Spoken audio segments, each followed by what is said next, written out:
Dear sister, dear brother, dear friend, good morning again.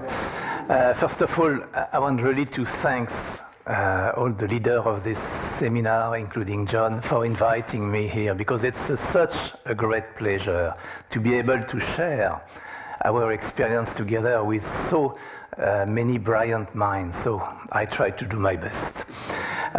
Before we start, I would like, as we've done yesterday, I would like to invite you to a moment of silence. But just before we do it, I want to share something with you. As some already knew, I'm a musician, okay? I'm playing violin in a symphonic orchestra, and I'm sure you've went to see some concert or even on the TV. When you go to a concert, the first thing you see is tuning. Usually, they start with the strings, and they tune on an A, which is these days 442 Hertz. It used to be 435 long before in the Baroque period.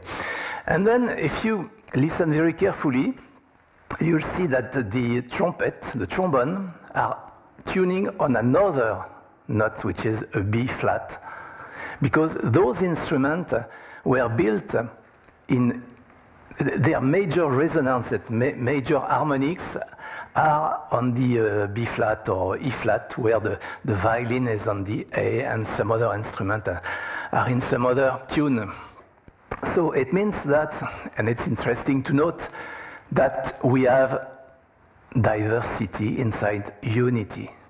Because in fact, the B flat I'm talking is directly related to the A. It's a perfect interval between that. So from that, what I would like to share is the fact that when we are all diverse in our own personality, but we know that unity is everywhere. And when we do, like we will be doing there, a moment of silence, we try to quiet down the ever going on stream of thoughts. And by doing that, like Meister Eckhart explained, or St. John of the Cross, we clean the temple of the soul for the divine to come in us.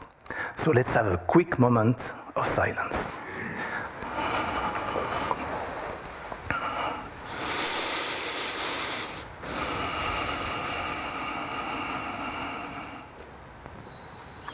Thank you. Okay, so this morning we will talk about, as it says on the slide, a quest for a bridge. We will talk about process. We will talk about history of how did we perform in that area, which is finding correlation between theosophy and science. And we will do a little bit of physics at the end, just to take some example to illustrate the things. So talking about science and theosophy is more generally science and tradition of the world, there is often a sense of imbalance on the quantitative and qualitative aspect of it. Quantitatively, as of today, there are 7 million scientists all over the world doing theoretical and applied science in more than 250 academic disciplines. They publish more than 1 million papers per year, and their annual budget represents almost 2% of the world GDP.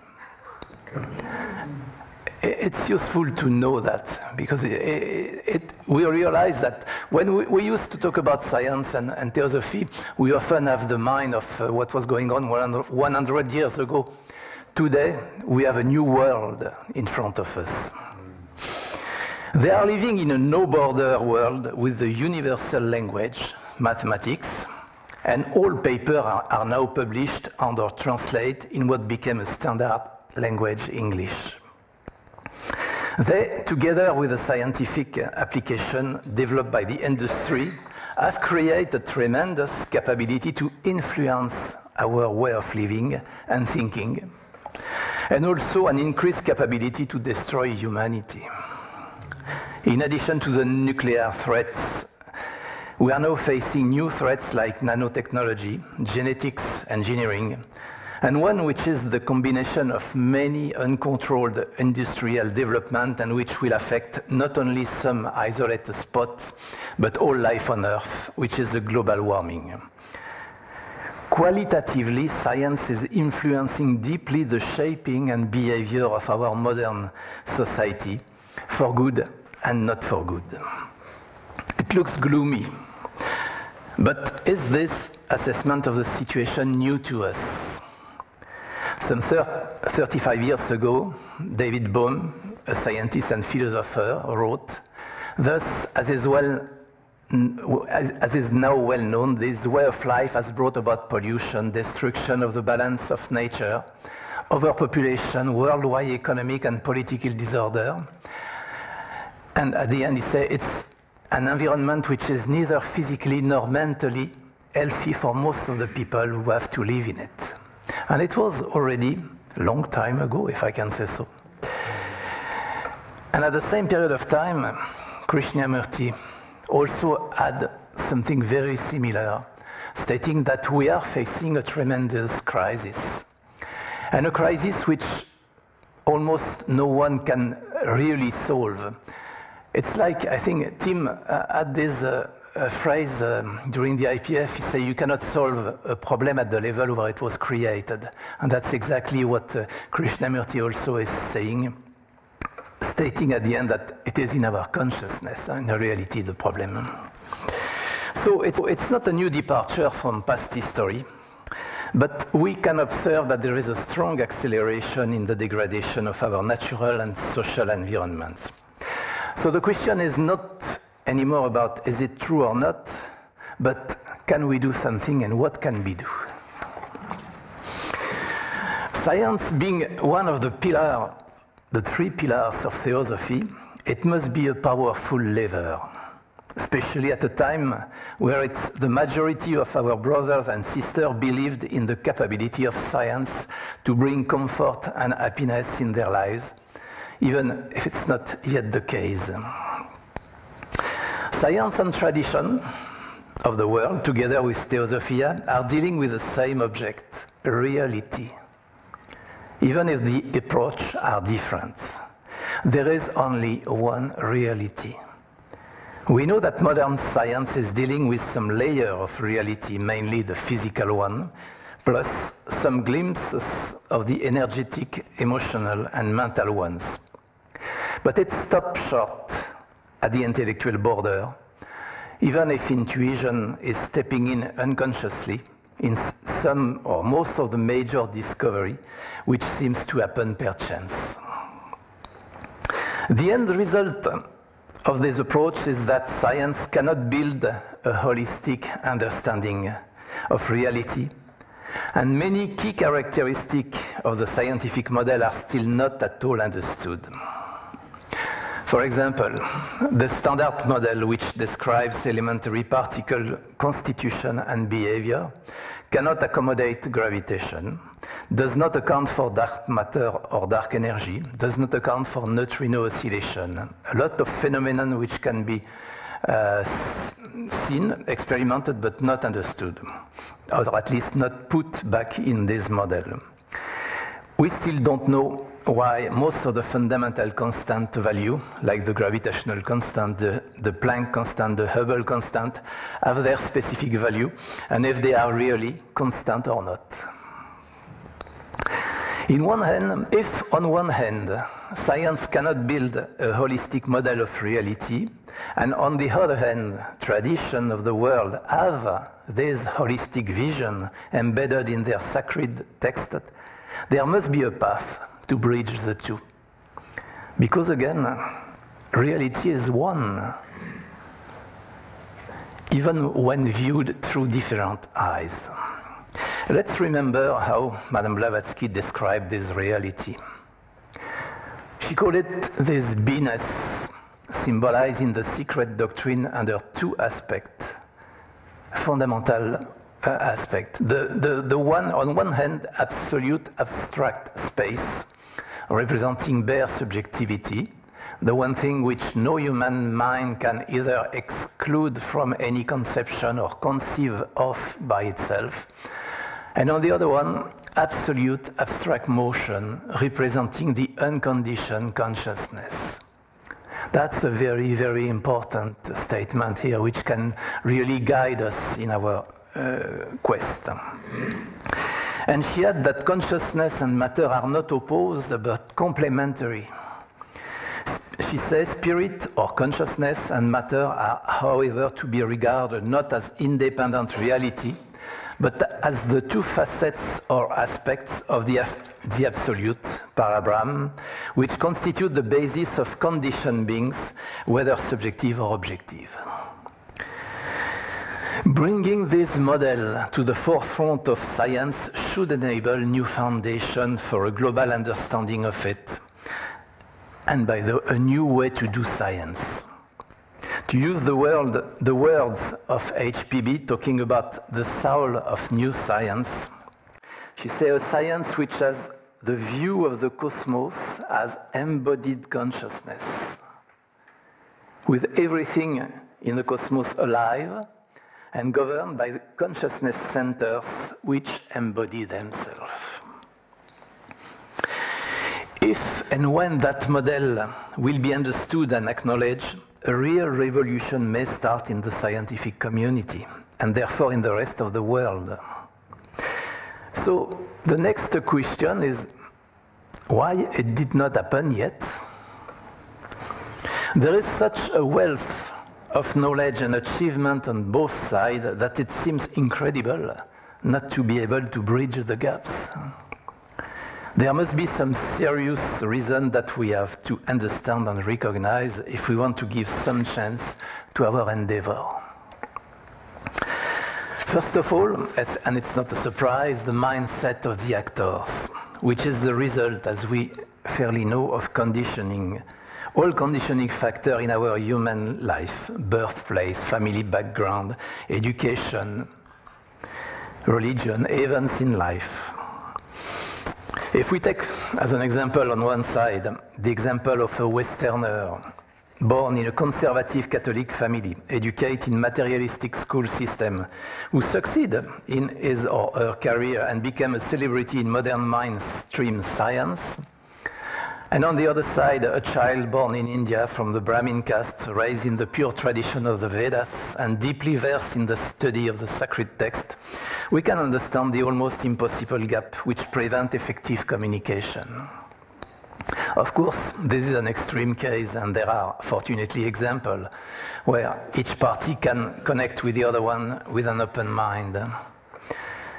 The wisdom tradition provides such a level playing field to enable all cultural backgrounds to understand each other. That's the magic of the wisdom tradition. The second major roadblock we have to recognize and to overcome is the difference between methodology used to dig into the mystery of life. I'm sure you're very familiar with this approach. We have tradition on one side, who are using a top-down approach, where science is using a bottom-up approach. These two methodologies have their merits and shortfalls.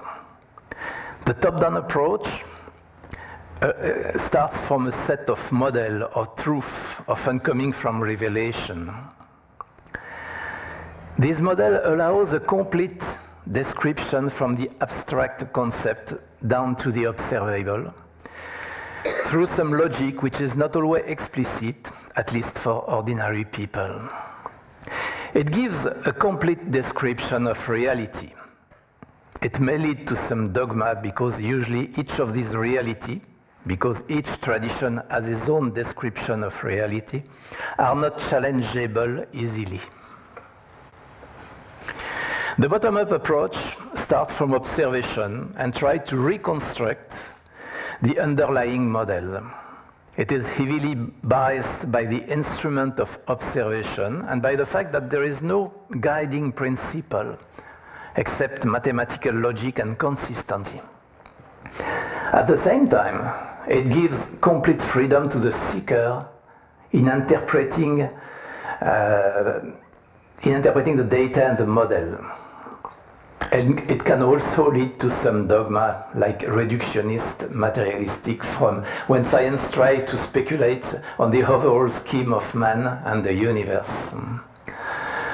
One thing to be noted on the holistic deductive approach is that I put a dotted line between fact and theory, because sometimes we don't really do that, and maybe it's missing to make sure that what we can see, sense, is really in accordance with the theory. So that's something we may need to concentrate on that.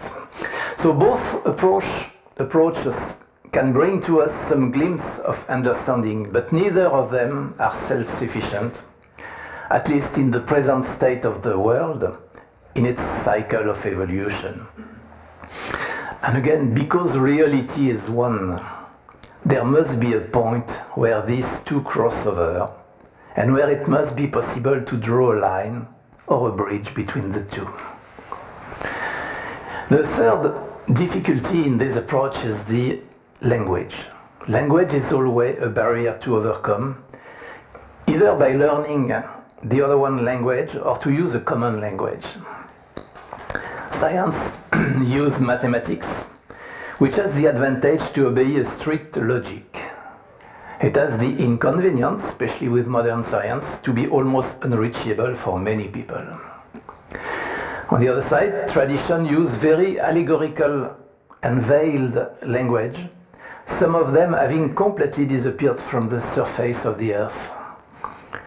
Sacred texts have been copied and modified so many times, including on purpose, that it is very difficult to capture and understand the core teachings. Theosophy is using the language of the tradition of the world, quoting many sacred texts and deciphering or restoring some of them. But even for theosophists, it requires a lot of study and practice to get a clear picture of the fundamental of life. So the task requires an unbiased mind, sharp intellectual capability, a methodology, and a language which can pave the way for a common understanding. Back to the question, what can we do? Maybe we want now to have a look at what we've done in the past and what we are currently doing as theosophists. And it may be not, it's certainly not complete what I will show, because that's through my vision on a specific part of the world I'm probably missing. So help me if I'm missing something important, please. It all started in 1925 as a theosophical project launched by the headquarters of the Theosophical Society in Adyar. Annie Besant, then president of the Theosophical Society, together with George Arundale, decided to start a Theosophical World University. The objective was a vital need for the introduction of theosophical inspiration and understanding into every branch of human study and research. Pioneers of this university were people like Dr. Kuzan in Adyar and Professor Marco in London. Later on, the educational work was delegated to Theosophical Research Center at the national level. This triggered the organization of National Theosophical Research Center.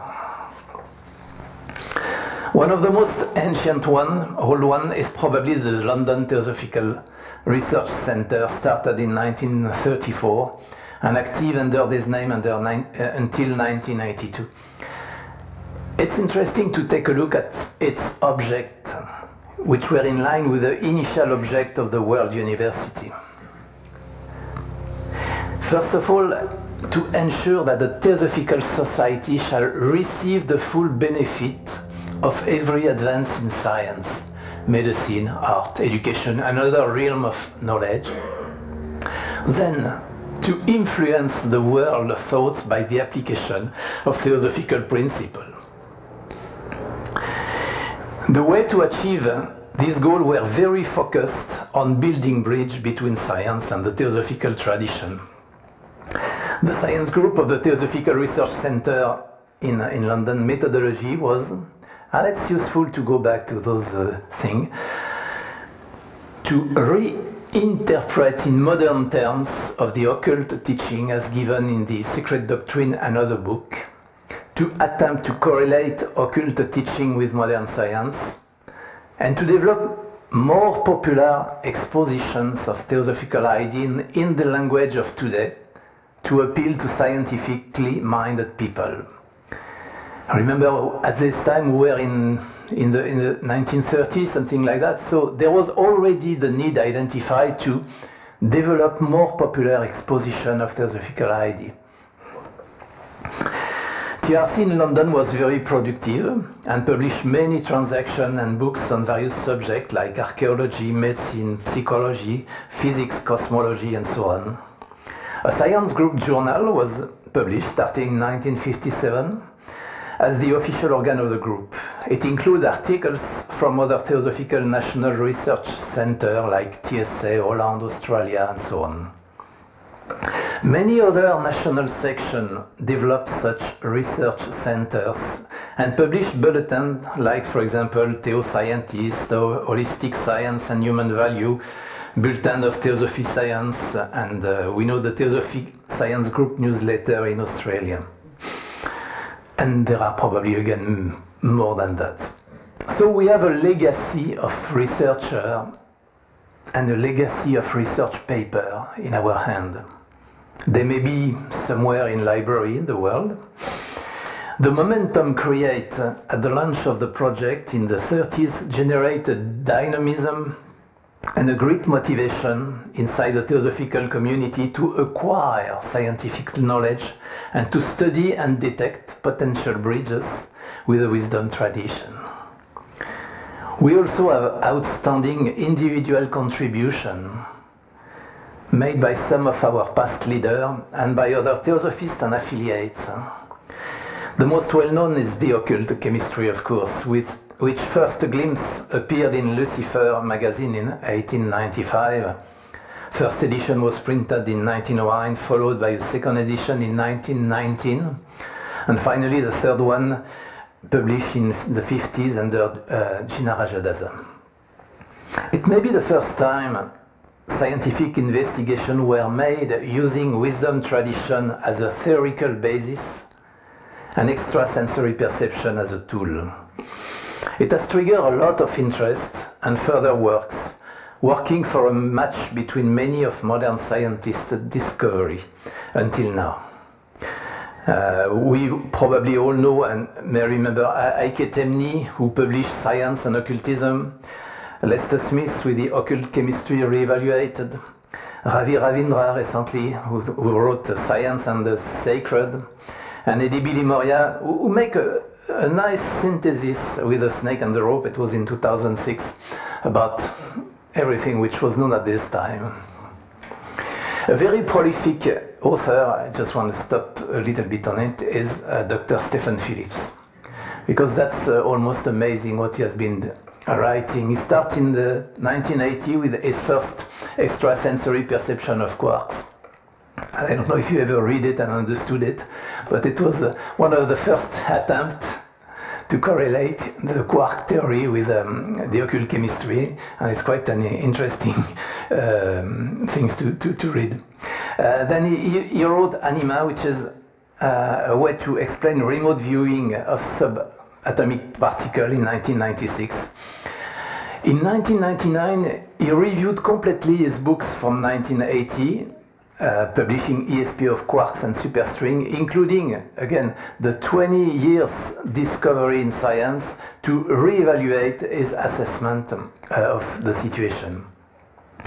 And finally, in 2009, this one is really something you want to take a look at it. The mathematical connection between religion and science. That's, one of the best probably and most current synthesis of the state of the art in physics and other science under the light of the wisdom tradition. Most of the recent scientific discovery are reviewed and presented. Superstring, membrane, M-theory, supersymmetry, supergravity, ESP, and many things like that. Plus a lot of study in Kabbalah and astrology related to mathematics. He has been really putting mathematics in music, if I can say so. And this work deserves attention. Having said so, what do we do now? I mean, we've seen what we've been doing for the last 70 years. What do we do now? At the time where mundane science is skyrocketing in terms of advance in discovery and knowledge acquisition on the physical plan, Theosophical Research Center seems to have lost some of their initial momentum. Many have stopped their activity, even in large and highly developed countries like the USA, and the remaining active cells are barely known outside of theosophical community. Few are connected with a scientific group, and among theosophists at large, the follow-up and understanding of scientific discovery and model are scarce. It does not mean that we have lost pace with scientific knowledge acquisition, because many individual theosophists are active in their scientific domain. It means that as an international group, we are not using the potential synergy which organized groups can deliver. When you see how the scientific community is working, it's just incredible. Let's take the example of the CERN in Switzerland, where the LHC is. There are 2,000 scientists coming from 54 different countries, working like a single man. So it's feasible, and it's very powerful. Among our international theosophical community, we probably have champions. We have convinced in many scientific disciplines who could develop study group on specific subject using a common methodology. It would enhance the understanding of the scientific aspect of the wisdom tradition, and it would enable dialogue with the scientific community. And it would also probably help the community of theosophists to be more familiar with science advancement and discovery. Now, inside the scientific community, it may be useful to note that something is going on. Something is really changing. It's the beginning of a steering movement to escape from purely materialistic dogma. Even if it represents a very low percentage, it's less than 2 to 3% probably of the mainstream scientists, it is a sign of openness toward a broader understanding of nature. There is a recent example. In 2014, a group of scientists, they call themselves Open Science, including Mario Beauregard, Rupert Sheldrake, Charles Tart, and other PhDs, they create a movement aiming at opening the landscape of science. Their purpose is to discuss the impact of the materialistic ideology on science and the emergence of a post-materialistic paradigm for science, spirituality, and society. And it's interesting, if you're curious, you go to their site and you'll see they've written down a manifesto there is 14 points on the manifesto. And I just quote those two because I think they are self-speaking. They say that mind represents an aspect of reality as primordial as the physical world. Mind is fundamental in the universe. It cannot be derived from matter and reduced to anything more basic. And mind are apparently unbounded and may unite in ways suggesting a unitary one mind that includes all. They must have been theosophists, those guys. Intelligence came first. Yeah. Another example is the, I'm sure you're familiar, the Institute of Noetic Science in the US, which sponsored ESP experiment using scientific method. Among their recent achievements is the reporting of scientific demonstration of the existence of precognition and telepathy. It's very clearly, they said the result of the experiment indicate the likelihood that telepathy exists.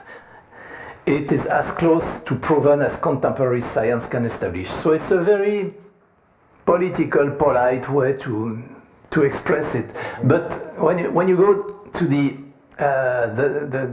proceeding of this study, they've used, first of all, scientists and scientific method, basically. And they come up with a very clear figure, statistically speaking, that it cannot be due to chance, but it must be a phenomenon. What we can get from that it is that this is important. It has always been important to try to demonstrate ESP and so on. I have the feeling that it is not enough. Because once you've demonstrated something, everyone go back to his work, and that's okay. You need to modelize it. You need to try to transpose what you've been discovering and demonstrating with a model which can be understood. And I know it's very, very, very difficult, not to say impossible, but no, it's not. Impossible is not a French word, so sorry. So that's important. After the proof of the existence of something, we need to work on trying to put some model on that. What do we have else? Another institute for the venture science to incubate and nurture venture science in order to foster the kind of scientific innovation that shows potential for leading to scientific breakthrough or even scientific revolution. So those guys are not doing science, they are financing science, which also is something interesting to know. It even exists an International Academy of Consciousness. Could you believe that? Madame Blavatsky would have been delighted. Which is committed to the investigation of the consciousness, its capacity to manifest outside of the physical body, and a comprehensive associated range of parapsychic phenomena. Among their study theme, we find relevant themes like extra-physical perception. Something interesting, I think there is one of the other speakers who will talk about that, I think, detection and measurement of bioenergy using magnetic resonance imagery, synchronicity, coincidence, karmic event, and so on. It's funny somehow that we see emerging such approach. That we should have been doing that. Maybe we have done it, but not probably enough in the public. The scientific world is starting to open up. It is an opportunity to build bridge. Let's now have a look at recent discovery as far as they may open some passage toward a wider understanding of nature. On July the 4th, 2012, the CERN announced the discovery of the Higgs boson, the famous God particle, which gave mass to particles responsible for the electroweak interaction, and other particles like the electron and the quarks. Its discovery took more than 40 years since it was hypothesized in the 60s. It is for physicists a crowning victory which validates the standard model, the model which explains property and forces between elementary particles. And it also validates one of the most important mechanisms in the creation of the physical universe, the creation of mass through the breaking of symmetry. This Higgs field is therefore supposed to pervade the entire universe. It is supposed to contain pure energy which is transferred to particles under the form of mass. Speculative theories are also proposing the Higgs field as the energy of the vacuum, therefore the source of the physical manifestation throughout the Big Bang scenario. An energy field which participates to the creation of the universe, which pervade all space and which enabled the materialization of energy into massive physical matter, may ring some bells in our theosophical model of the manifestation of the world, what we call cosmology. The breaking of symmetry mechanism reminds us also in the old Indian tradition of the gunas, which are in perfect equilibrium as Prakriti before the manifestation, and which balance is broken after the third differentiation during the world reawakening process. Another important discovery was announced on April 2016, the first ever detection from the Earth of gravitational waves induced by the merger of two black holes in space 1 million years ago, weighing 25 times the mass of our Sun. This physical phenomenon was predicted by the General Relativity paper published by Albert Einstein in 1916. Just 100 years between prediction and measurement. We can say that physics may need reincarnation for the sake of continuity.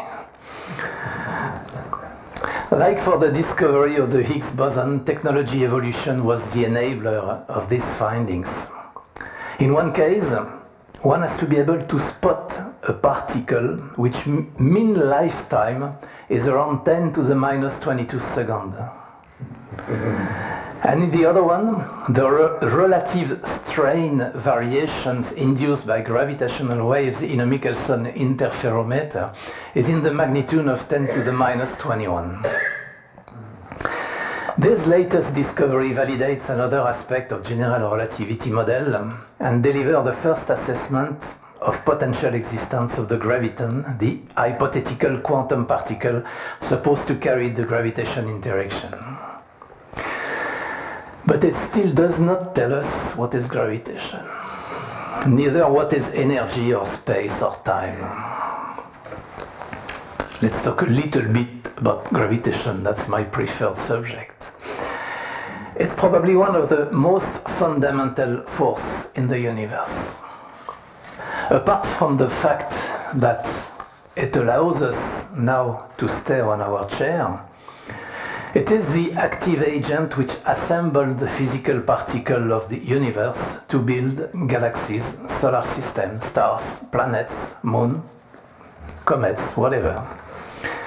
It is also the mechanism which initiates the lighting up of the stars like our Sun, and therefore the production of light and heat which are nurturing every life on Earth. It's quite interesting if you, and I'm sure you're curious, if you take a look at the fusion process. Fusion process occurs in the core of the Sun, where there is something like 15 million degree K. You just cannot imagine what it is. We call it plasma, but it's a mix of energy. Here we have, due to the extreme temperature, a lot of movement, as you can expect, and there are collisions between mainly the proton. And there must be, there is what we call the Coulomb barrier, which avoids two protons to go together to close. And there must be a lot of energy to bring two protons together. But it's not enough to generate the start of the fusion. They need to be close enough, but that's where quantum reality is taking place. Because in fact, the phenomenon is the tunneling, the quantum tunneling, which starts the fusion process. And what is interesting, it's a three-phase process, is that at one point in the second phase, there is generation of photon, very high energetical photon, the gamma ray. And we receive those photons, not the one which are generated at this stage. But could you believe that when we receive or when we see a photon from the Sun, it took 1 million years to escape from the Sun? So it's not new light somewhere. And why that? Because it is so dense that the photon is always colliding with everything and changing its frequency and so on. And after 1 million years, it can escape the Sun, and then 8 minutes after that, we got it. So it's magic somewhere. We just do not have a satisfactory scientific model to describe gravitation. It is one of the major challenges for modern science. There are, as of today, no model which can accommodate all the movement of celestial body in the visible universe. Observations have spotted two departures from the mainstream model, which is the general relativity. the movement of stars at the periphery of the galaxies, which is faster than expected, and the apparent accelerated expansion of the visible universe. And what happened then is that to avoid discarding the current model, scientists have invented the concept of black matter and black energy. Dark energy. Dark energy and black matter, yeah. What does Madame Blavatsky told us about gravitation, apart from the statement that science has no idea what it is? She wrote 2 paragraphs in The Secret Doctrine.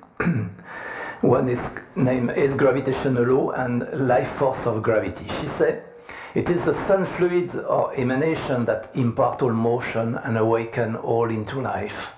In the solar system, it is attraction and repulsion, but not as understood by modern physics, and according to the law of gravity, but in harmony with the law of manvateric motion. She affirmed also that all motion are related to the ether pervading all space. She also said that gravitation is but an electrical force. That's mind-boggling somewhere, for a scientist at least. So, where can we go from that? Is there any obvious correlation with modern science? Because we don't have a direct access to the law of manvateric motion, we may want to consider the aspect of the ether, because there is a similar description in the general relativity model. According to Albert Einstein, and it has been experimentally verified for the last 100 years, the universe can be represented by a matrix of space-time, a virtual geometry, where any mass or energy modifies the geometry, and all celestial bodies must move along the path defined by these geometrical lines. No more need for attraction, centrifugal, centripetal movement forces. It's a pure interaction between space and matter energy. Matter energy curves the inner geometry of space, time, and space-time tell to the celestial body to move along the lines of the universe. So general relativity theory deserves some attention, because from it 2 major theories were born. The first one is the creation of our visible universe, the Big Bang, even if it can be contested, and the constituent of it, the nucleosynthesis, or how matter and force were born from pure energy. We have a lot of material in our theosophical text on this subject. And the second one is the black hole theory, which bears some similarity with our Laya centers. Back to gravitation, we also want to take a look at the hypothesis of an electrical phenomenon. Such an idea was elaborated and put in equation in 2006 by 2 Swedish scientists, Zeng Johansson and Pete Johansson. Their starting point is a redefinition of the structure of the vacuum as uniformly filled of electrical neutral particles called vacuons, as you can see on the sketch, which are at rest in the absence of external disturbance. These vacuons are composed of what he named an N vacuoleon and a P vacuoleon, both being endowed with electrical charge. From this hypothesis, and using known law of physics, classical quantum and relativistic mechanics are redefined, providing a model for the unification of the fundamental physical force. As you can see, not going into much detail, he is speculating that below the ground state of the vacuum, there is another ground state for the vacuoleon, which is at rest when there is no perturbation. And when there is perturbation, there is, how can I say that, a differentiation between the P vacuoleon and the N vacuoleon, which then appear at the vacuum level, and that we can measure it. It's called the Casimir effect, which can have an effect on physics. So, obviously, such an approach was rejected by the mainstream scientific community, not a surprise, and the author could not even publish their thesis in Nature or Physics Review. This is not to say, here it is, we find it. It is just to illustrate one point. Creativity is key when current models are trapped in dead end and cannot describe adequately what is observed and measured. We will need such an approach to propose brand new models capable to translate the wisdom tradition knowledge in an understandable vocabulary for the sake of dialoguing with scientists. This is what Annie Besant and Charles Leadbeater have done when they wrote The Occult Chemistry. They also start with a redefinition of elementary component of the universe. The ether of space, the koilon, the ultimate physical atom, the UPA, and the microscopic atom, MPA, which describe the spatial organization of physical atoms. So a lot of things around gravitation and general relativity. A quick word about energy. We talk a lot about energy. It's another key element of the physical universe, and not only the physical universe, of course. Honest scientists like Richard Feynman say, we know that we don't know what energy is. It's a scalar quantity which can manifest in many different forms, like potential gravitational energy, kinetic energy, mass energy, electromagnetic, so many. So it is eternal and unchanging, quantitatively, even if it manifests itself under various forms. Madame Blavatsky gave us his clue in her secret doctrine. She said, the theosophists, old and modern, the alchemists and Rosicrucians have ever maintained that there were no such things per se as light, heat, sound, electricity. There is nothing but radiant energy. It is interesting to note that at the time of writing of the secret doctrine, Madame Blavatsky already affirmed the equivalence between matter and energy. Now, let's have a quick look at the practical application of this concept of energy. It's not the good frequency, so... Our physical body. It is our companion since our birth until our last moment on this earth, in this life. It has some consistency, or at least we sense some consistency in it, like with most of the physical form. When we look at it, with the current scientific knowledge, we see an incredible complex machine, which is an assembly of multiple systems.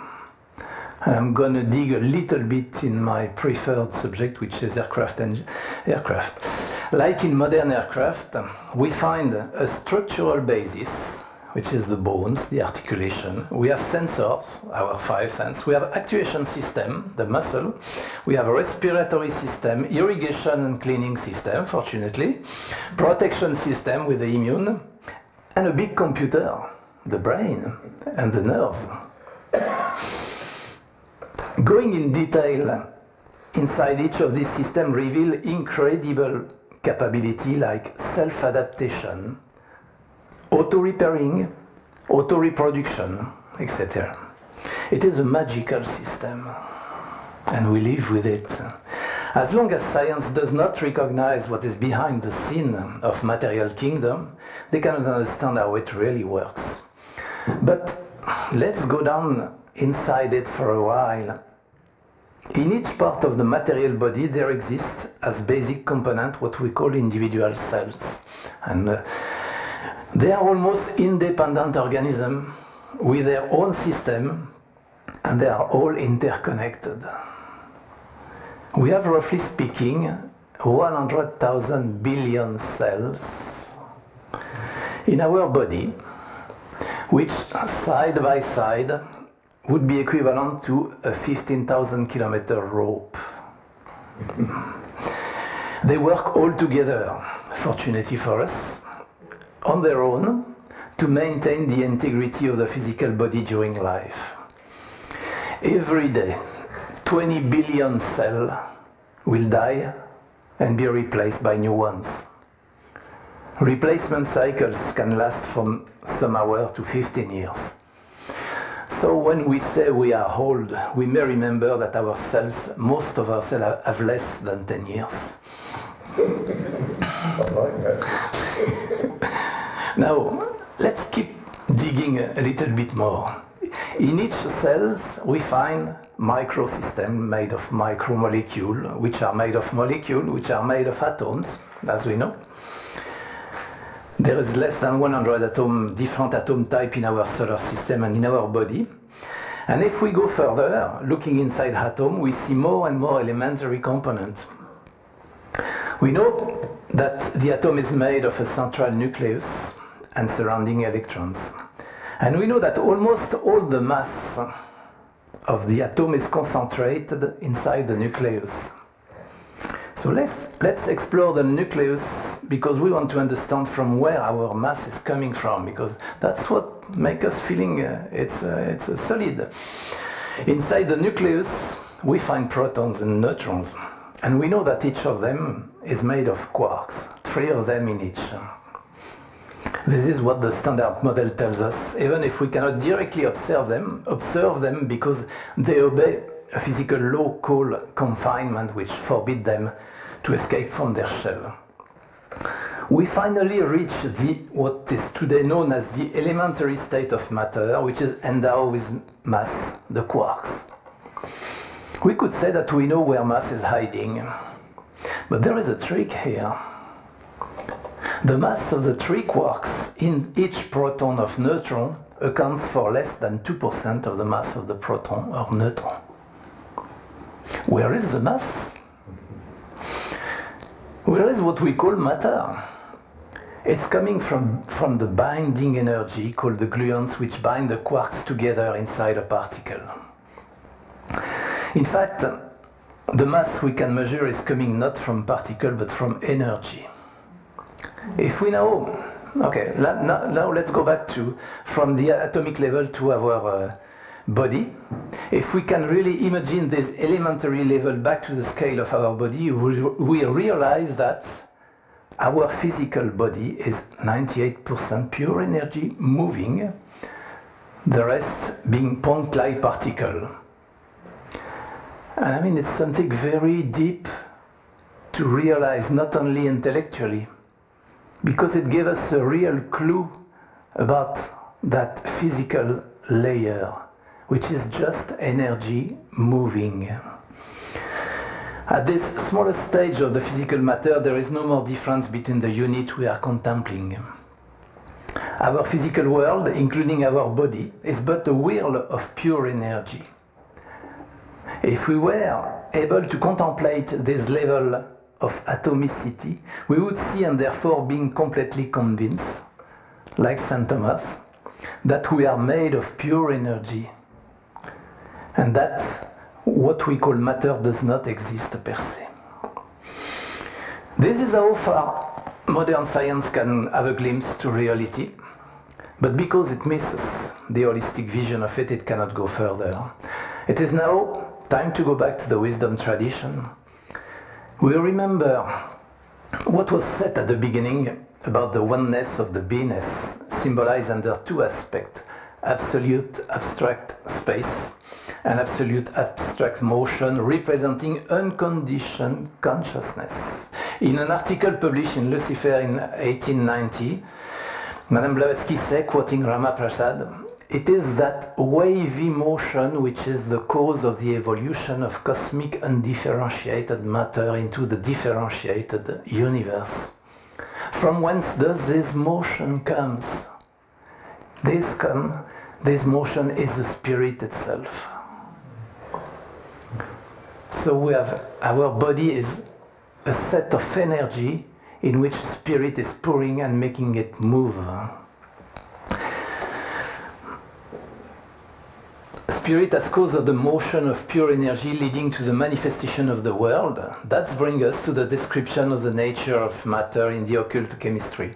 A substratum, the ether of space, the koilon, everywhere present, into which the spirit outbreathing makes bubbles. As a conclusion, we can say that we are here with examples of the foundation of two pillars for a bridge between science and tradition.